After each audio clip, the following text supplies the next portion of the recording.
Hello, good morning to all dear YouTube learner. आज मैं bio का तीसरा क्लास लेके आई हूँ क्रैश कोर्स का, और आज की क्लास में पूरा बायो कंप्लीट होगा।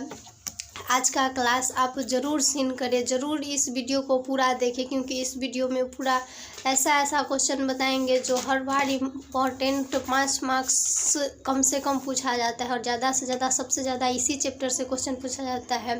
पूरा हर्ट का कार्य, हर्ट का कंस्ट्रक्शन क्या है, हर्ट इसमें कब किधर से ब्लड आता है, किधर जाता है, कहाँ पे ब्लड का छानना होता है, कहाँ पे, पूरे कंस्ट्रक्शन और डिटेल इस चैप्टर में पढ़ेंगे। इसीलिए इस चैप्टर को ज़रूर से वॉच करें पूरा। देखिए डियर, जैसा हम लोग के बॉडी में ये ब्लड को एक जगह से दूसरे जगह पहुंचाने के लिए नस की ज़रूरत होता है, उसी तरह पौधों में एक जगह से दूसरे जगह जल या पानी या ऑक्सीजन किसी चीज़ को पहुंचाने के लिए जाइलम, फ्लोएम और वैसा ही क्या क्या चीज़ का ज़रूरत होता है इस चैप्टर में पूरे डिटेल से पढ़ेंगे। तो इस चैप्टर को ज़रूर से पढ़ के जाइएगा एग्ज़ाम देने। पहले हम लोग जानेंगे परिवहन क्या है। तो परिवहन पदार्थों को उसके मूल स्रोत से निकलकर शरीर के विभिन्न अंगों तक पहुंचाना एक तथा शरीर के विभिन्न अंगों में बने हानिकारक पदार्थ को उत्सर्जी अंग तक पहुंचाने की क्रिया को पदार्थ का परिवहन कहते हैं।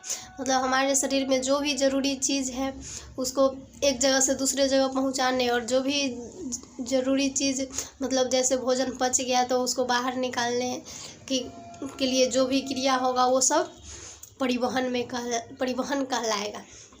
एक कोशिकीय जीव में पदार्थों का परिवहन एक कोशिकीय जीव में पदार्थों का परिवहन के लिए कोई विशेष तंत्र नहीं होता है। इसमें पदार्थ का परिवहन विसरण एवं परासरण के द्वारा हो जाता है। मतलब एक कोशिकीय जीव जैसे अमीबा वगैरह में ये सब में कोई नस उसकी ज़रूरत नहीं पड़ती है, कोई तंत्र की ज़रूरत नहीं। जैसे हम लोग में अमाशय, पकवास्य, छोटी आंत, बड़ी आंत की ज़रूरत पड़ता है, क्योंकि हम लोग बहुकोशिकीय है, ज़्यादा पचाना पड़ता है।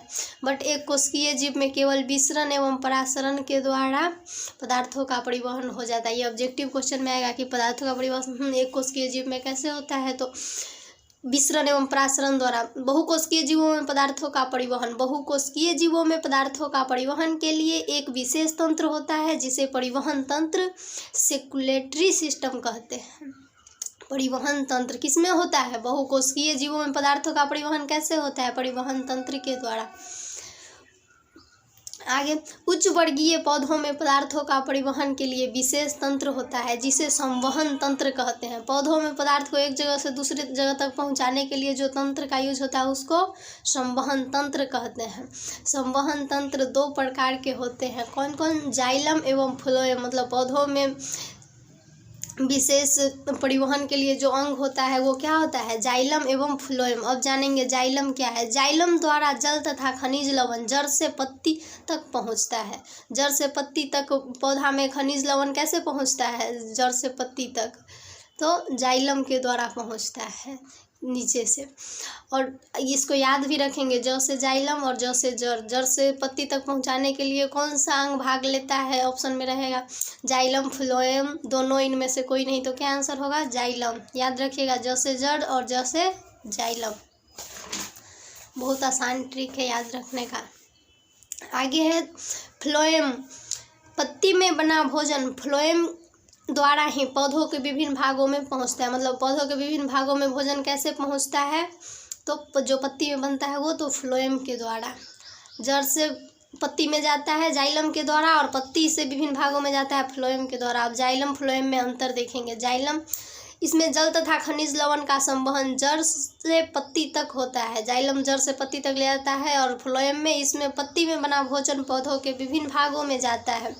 जाइलम मृत कोशिका की बनी होती है। जाइलम जो नीचे होता है पेड़ के जड़ के पास, वो उसकी सारी कोशिका मृत होती है, लेकिन फ्लोएम जीवित कोशिका की बनी होती है। जाइलम यह तना में अंदर ही होता है, फ्लोएम यह तना में बाहर की ओर होता है। ये अगर आपसे पूछा जाए एग्जाम में जाइलम एवं फ्लोएम में अंतर, तो इसको लिखिए, क्योंकि ये बहुत बार पूछा गया है प्रीवियस ईयर में, इसीलिए मैं अपना नोट में इसको लिखे हैं। आगे है पौधों में पदार्थों का परिवहन की क्रियाविधि। पौधों में पदार्थों का परिवहन कैसे होता है, उसका क्या क्या क्रियाविधि है। तो जान गए ये कि जाइलम और फ्लोएम के द्वारा होता है, लेकिन जाइलम में कैसे होता है, फ्लोएम में कैसे होता है, जाइलम कैसे ऊपर तक जल को पहुंचा देता है, उसके बारे में डिटेल जानेंगे। जड़ द्वारा जल तथा खनिज लवण का अवशोषण। जड़ से जो जल और खनिज लवण मिलता है उसको अवशोषण करके पौधा में परिवहन होता है। पौधों में जल तथा खनिज लवण का अवशोषण कैसे होता है। पौधों में जल तथा खनिज लवण एवं भोज्य पदार्थों का परिवहन दो क्रियाओं के सहयोग से होता है। पौधा में जल, खनिज लवण और जो भी खाने का पदार्थ, उसमें दो क्रियाओं के द्वारा एक जगह से दूसरी जगह होता है परिवहन। पहला है पदार्थों का एक अंग से दूसरे अंग में घुलित पदार्थ के रूप में परिवहन। मतलब जो भी घुलित पदार्थ के रूप में एक अंग से दूसरे अंग तक जाता है, जैसे जड़ से पत्ती तक, पत्ती से जड़ से टहनी तक, टहनी से पत्ती तक, ऐसे मतलब घुलित के रूप में जाता है। और एक है वाष्पोत्सर्जन के द्वारा, मतलब डायरेक्ट वाष्प बन के चला जाता है। आगे देखते हैं ये कैसे जाता है पूरा अच्छे से। ये है जाइलम। जाइलम कैसे जड़ से ले जाता है, तो ये पढ़ेंगे कि कॉर्टेक्स से कनेक्ट रहता है मूल रोम जो जड़ होता है, और जड़ धरती के मिट्टी उट्टी से क्या करता है, परासरण के द्वारा इसमें चला जाता है। जो मिट्टी में खनिज लवण जल रहता है और इसमें जो भी रहता है वो उसमें चला जाता है। तो यहाँ से मिट्टी से मूल रोम जैसे ही परासरण की क्रिया द्वारा इसको मिलता है, इससे कनेक्ट ये रहता है सटा हुआ, इसको मिलता है, बस इससे सटा हुआ फिर ये रहता है। और इसके बारे में जानेंगे कैसे जाइलम में चला जाता है। जड़ के मूल रोम मिट्टी के कण के बीच फैले होते हैं। जल का मूल रोम जो है मिट्टी के कण के बीच फैले होते हैं, जहाँ जल का खनिज लवण घुलित अवस्था में होता है। मूल रोम की कोशिका का परासरण दाब अधिकतम तथा भूमि जल का कम होता है। भूमि जल का परासरण दाब जो होता है, प्रेशर, ये कम होता है और मूल रोम का ज़्यादा होता है, इसको दबा के रखता है, जिससे जल का परासरण की क्रिया द्वारा मूल रोम की कोशिका में प्रवेश करती है। मूल रोम की कोशिका जब स्फीत हो जाती है तो यहाँ से आगे की कोशिका में पानी चला जाता है। मतलब जब मूल रोम की कोशिका इस पे पूरा दबाव बना लेता है और इसमें भर जाता है पानी, इसका परासरण की क्रिया द्वारा जब ये पूरा भर जाता है तो आगे की कोशिका में पानी पहुँचा देती है। इस तरह कॉर्टेक्स के सभी कोशिका में पानी पहुंचा देती है। मतलब ये आगे का जो कोशिका है उसको कॉर्टेक्स कहते हैं। तो जल को जाइलम वाहिनी में धकेल देता है और जिसे मूल दाब कहते हैं। और यहाँ जैसे ही आता है पानी, बस ये जाइलम वाहिनी में आ जाता है और जाइलम में आने के बाद वो ऊपर तक चला जाता है। और यही प्रोसेस होते रहता है और पौधों को नीचे से जल मिलते रहता है और पौधे आगे अपना भोजन बनाते रहता है और ग्रोथ करते रहता है। आगे है भूमि में स्थित खनिज लवण का अवशोषण जड़ द्वारा आयनों के रूप में होता है। भूमि से जो भी स्थित खनिज लवण है उसका अवशोषण कैसे होता है, तो जड़ द्वारा होता है। जल का संवहन, जड़ द्वारा अवशोषित जल जाइलम वाहिनी के द्वारा जड़ से पत्ती तक पहुंचता है। जड़ से जल जाइलम वाहिनी के द्वारा पत्ती तक 3 संयुक्त बलों के प्रभाव से चढ़ता है। मतलब जड़ में जो भी अवशोषित होता है वो सब पत्ती तक कैसे जाता है, तो 3 बल उस पर काम करता है। वाष्पोत्सर्जन, खिंचाव, स्वसंजन बल, अभिसंजन बल, ये तीनों बल लगता है।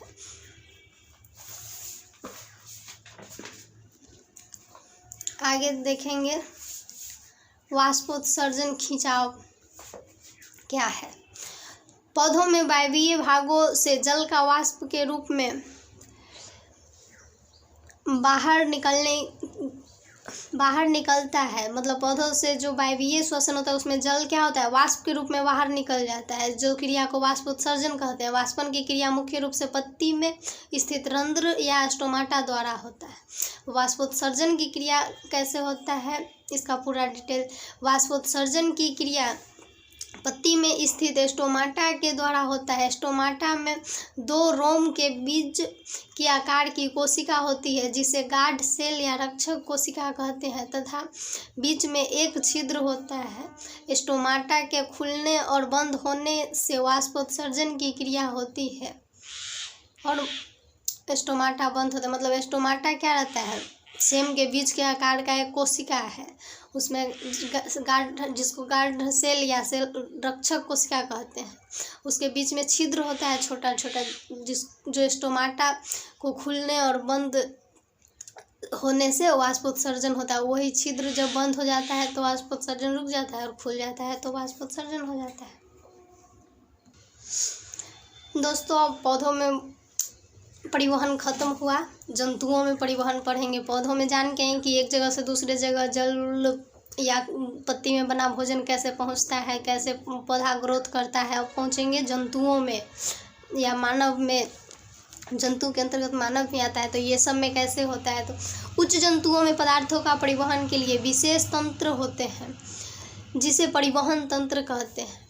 परिवहन तंत्र के द्वारा O2, CO2, पोषक पदार्थ, हार्मोन तथा उत्सर्जी पदार्थ का परिवहन होता है। परिवहन के लिए 3 प्रमुख घटक होता है।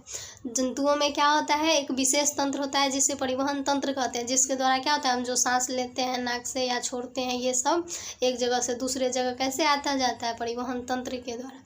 परिवहन के लिए 3 प्रमुख घटक है। कौन कौन है परिवहन तंत्र, जिसके द्वारा आता है ऑक्सीजन, CO2 या जो भी मेरे अंदर जाता है। तो एक है ब्लड, रक्त के द्वारा, रक्त जो भी हम सांस लेते हैं छोड़ते हैं उसमें ऑक्सीजन आता है, मिलता है, एक जगह से दूसरे जगह जाता है कैसे, रक्त के द्वारा। रक्त मेरे बॉडी में ऊपर से नीचे तक पूरा सर्कुलेट करते रहता है। दूसरा है हार्ट जिसमें ब्लड छनाता है। तीसरा है ब्लड वेसल्स, रक्त वाहिनी। रक्त किस चीज़ में बहता है, रक्त जिस चीज़ में बहता है उसको रक्त वाहिनी कहते हैं। नस जितने भी होता है वो सब रक्तवाहिनी होता है। इसमें पढ़ेंगे नस कितने तरह का होता है। नस को शिरा कहते हैं बायो की भाषा में। ब्लड क्या है, आगे ब्लड क्या है, रक्त एक तरल संयोजी ऊतक है जो परिवहन का माध्यम होता है। ब्लड एक तरल संयोजी ऊतक है। ऑब्जेक्टिव में पूछेगा ब्लड क्या है, ब्लड तरल संयोजी ऊतक है। ब्लड 2 प्रकार का होता है। ब्लड का 2 भाग होता है, द्रव भाग और ठोस भाग। मतलब 55% भाग द्रव अवस्था में पाया जाता है और 45% भाग ठोस अवस्था में पाया जाता है। अब ठोस अवस्था में जो 45% होता है उसका 3 तरह का उसमें रहता है सेल, WBC, RBC और प्लेटलेट्स। अब देखेंगे द्रव भाग में क्या क्या रहता है, फिर देखेंगे ठोस भाग में क्या क्या रहता है। द्रव भाग, यह रक्त का द्रव भाग होता है जो रक्त का 55% भाग होता है।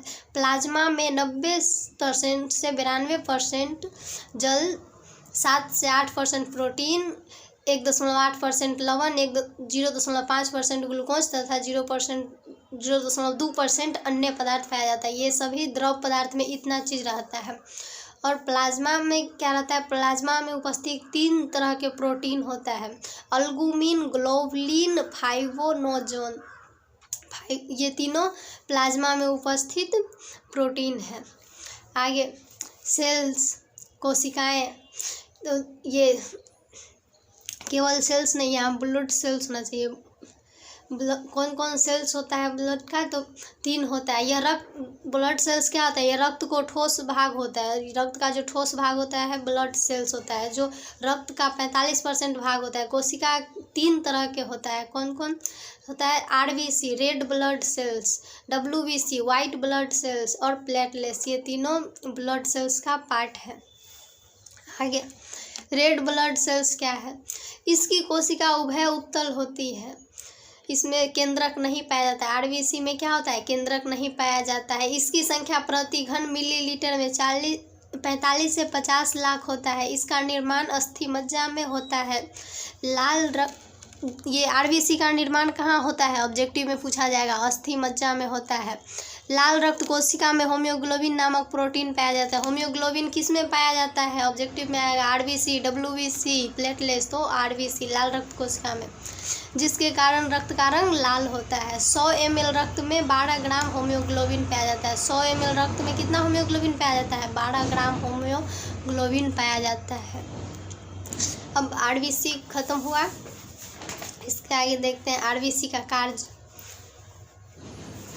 O2 और CO2 का परिवहन करता है। RBC क्या करता है, ऑक्सीजन को जो हम लेते हैं सांस में और जो छोड़ते हैं उसको ले जाने और लाने का काम करता है। कौन, RBC, रेड ब्लड सेल्स। अब देखेंगे WBC। इसकी कोशिका अनियमित आकार एवं केंद्रक युक्त होती है। इसकी संख्या 8 से 10,000 प्रति घन मिलीलीटर होता है।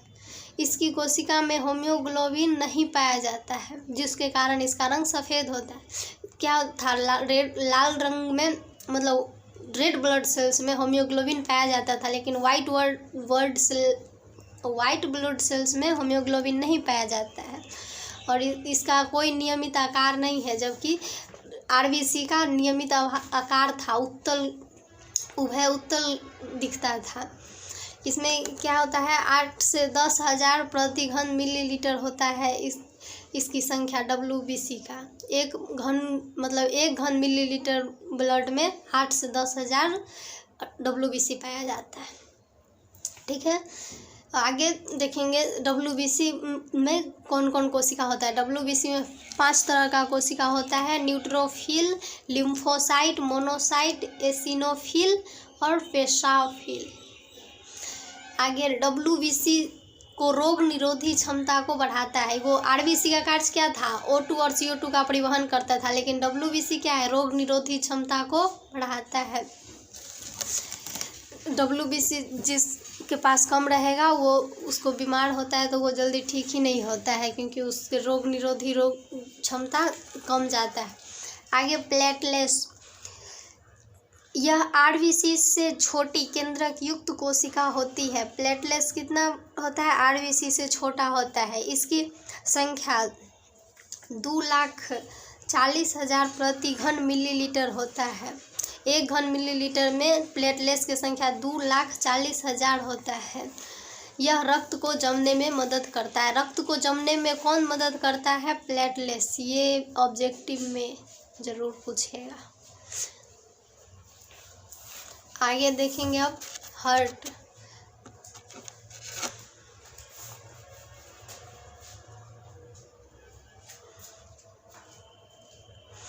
मानव हृदय एक मांसल त्रिकोणीय रचना होती है जो वक्ष गुहा के मध्य में बाईं ओर स्थित होती है। मतलब वक्ष गुहा मतलब जहाँ हमारा फेफड़ा है उसके बीच में बाईं तरफ स्थित होता है क्या, हृदय।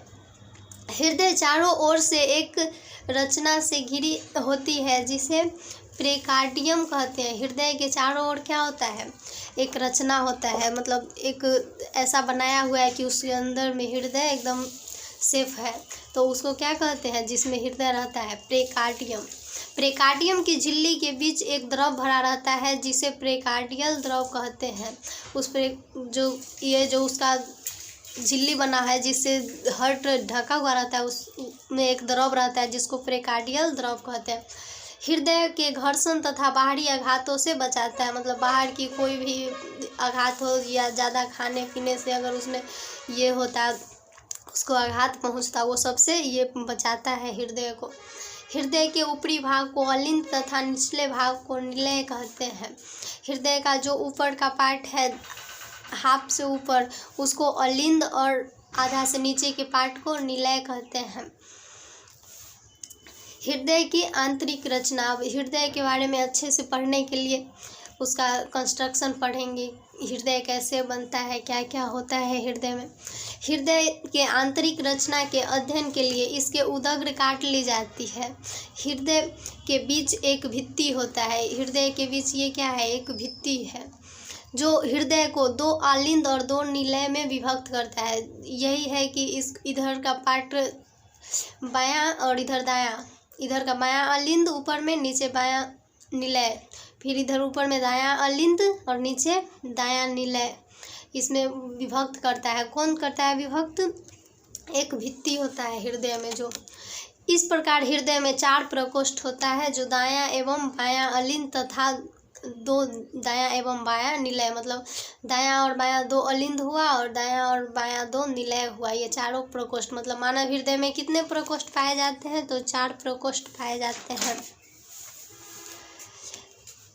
अब हृदय के कंस्ट्रक्शन पूरे कैसे कैसे उसमें ब्लड जाता है।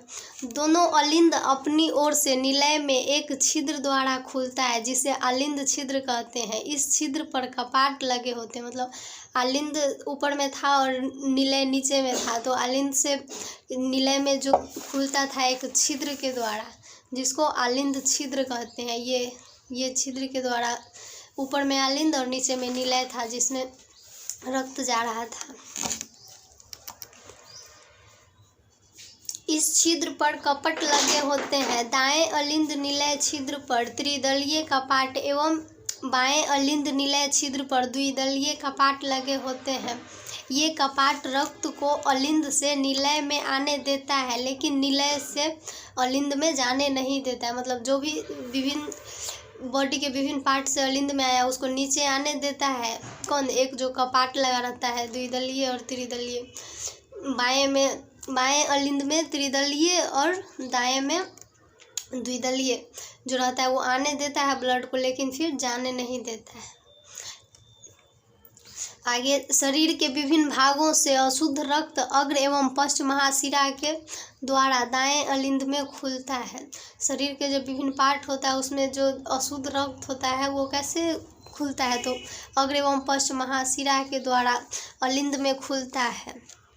दाहिने निलय से एक मोटी नली निकली होती है जिसे फुफ्फुसीय धमनी कहते हैं।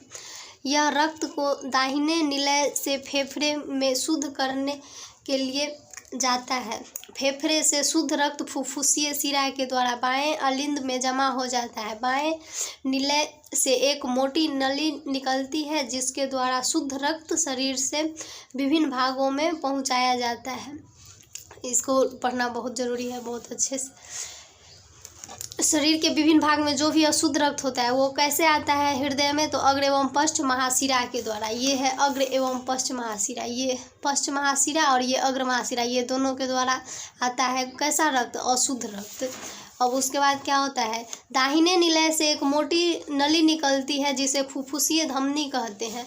ये है फुफ्फुसीय धमनी जो एक मोटी नली निकलती है। कहाँ से? दाहिने निलय से। यह रक्त को दाहिने निलय से फेफड़े में शुद्ध करने के लिए जाया जाता है। इसी फुफ्फुसीय धमनी के द्वारा कहाँ जाता है रक्त? फेफड़ा में जाता है शुद्ध होने। फेफड़े से शुद्ध रक्त फुफ्फुसीय शिरा के द्वारा बाएं अलिंद में जमा हो जाता है और जो शुद्ध होके आता है वो बाएं अलिंद में फिर जमा हो जाता है। इधर बाएं अलिंद में जमा होने के बाद बाएं निलय से एक मोटी नली निकलती है जिसके द्वारा शुद्ध रक्त शरीर से विभिन्न भागों में पहुंचाया जाता है। और ये जब फेफड़ा से शुद्ध होके आता है तो बाएं निलय में आता है और बाएं निलय से शुद्ध रक्त होके पूरे बॉडी में फिर चला जाता है। इस तरह रक्त का छन्ना हो गया। मतलब हृदय की क्रियाविधि हृदय पेशी के सिकुड़ने और फैलने से आरंभ होते हैं। मतलब हार्ट को सिकुड़ने और फैलने से हृदय का कार्य संपन्न होता है। वो हृदय में ब्लड जाता है और हृदय से बाहर निकलता है। हृदय के सिकुड़ने की क्रिया संकुचन कहलाता है और फैलने की क्रिया अनुस्थिलन। ये एग्जाम में ऑब्जेक्टिव में आते हैं कि हृदय की सिकुड़ने की प्रक्रिया को क्या कहेंगे? संकुचन। और हृदय को फैलने की प्रक्रिया को अनुशीतलन। आगे देखेंगे रक्तवाहिनी। अब रक्त कैसे एक जगह से दूसरे जगह जाता है? तो बोले थे नस के द्वारा। उसी नस को विज्ञान के भाषा में रक्तवाहिनी कहते हैं। रक्त जिन बंद नलियों में प्रवाहित होता है उसे रक्त वाहिनी कहते हैं। मतलब जिस नली की तरह रहता है नस ना, उसी में रक्त प्रवाहित होता है, उसको रक्त वाहिनी कहते हैं। रक्त वाहिनी कितने तरह के होते हैं? 2 तरह के, धमनी आर्टरी और शिरा वेन्स। धमनी रक्त को हृदय से विभिन्न भागों में ले जाता है। शिरा क्या? ये रक्त को क्या करता है? हृदय से विभिन्न भागों मतलब पूरे बॉडी तक पहुंचाता है। कौन? धमनी। और शिरा क्या करता है? ये रक्त को विभिन्न भागों से हृदय में लाता है। जब विभिन्न भागों में रक्त जाता है, रक्त अशुद्ध हो जाता है तो उसको हृदय तक लाने का काम शिरा करता है। और जब ये फेफड़ा में आके रक्त शुद्ध हो जाता है तो उसको फिर धमनी पूरे बॉडी में ले जाने का काम करता है। देखते हैं धमनी और शिरा में क्या अंतर है। धमनी का दीवार मोटी, कड़ी एवं कम व्यास वाली होती है। शिरा का दीवार पतली, लचीली और ज़्यादा व्यास वाली होती है। इसमें ज़्यादा धमनी में कोई कपाट नहीं होता है, धमनी में एक भी कपाट नहीं होता है। शिरा में बल्ब होता है। धमनी में प्रायः शुद्ध रक्त प्रवाहित होता है, लेकिन फुफ्फुस धमनी एक अपवाद है।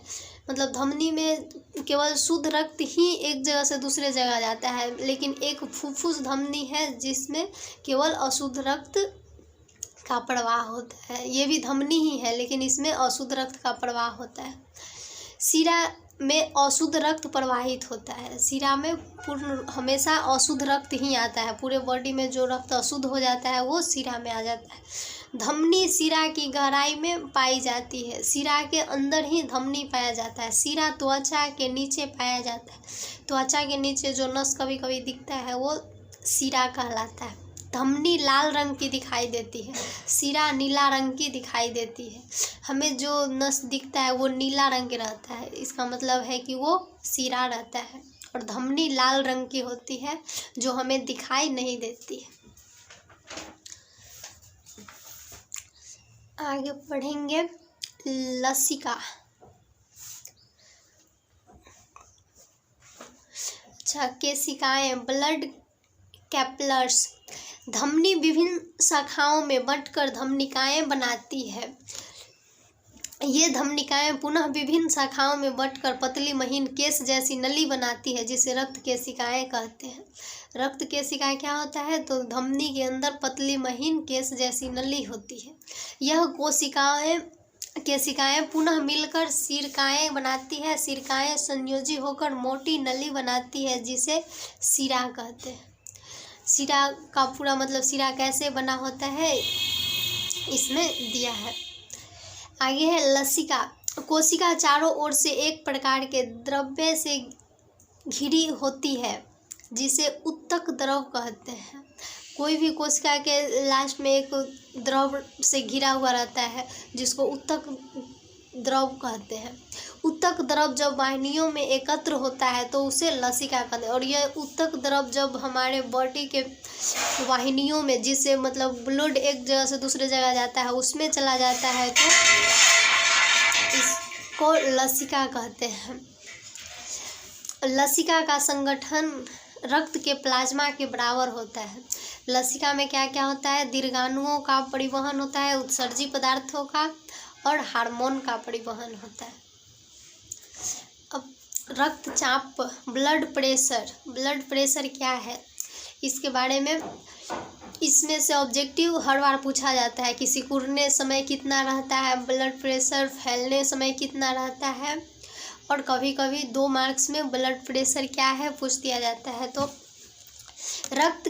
रक्त के कारण रक्त वाहिनियों के दीवार पर एक दबाव उत्पन्न होता है, जिसे रक्तचाप कहते हैं। मतलब रक्त हमारे बॉडी में जब ब्लड ऊपर से नीचे इधर से उधर जाता है तो नस पे क्या होता है? एक दबाव, प्रेशर पड़ता है, जिसको रक्तचाप कहते हैं, ब्लड प्रेशर कहते हैं इंग्लिश में।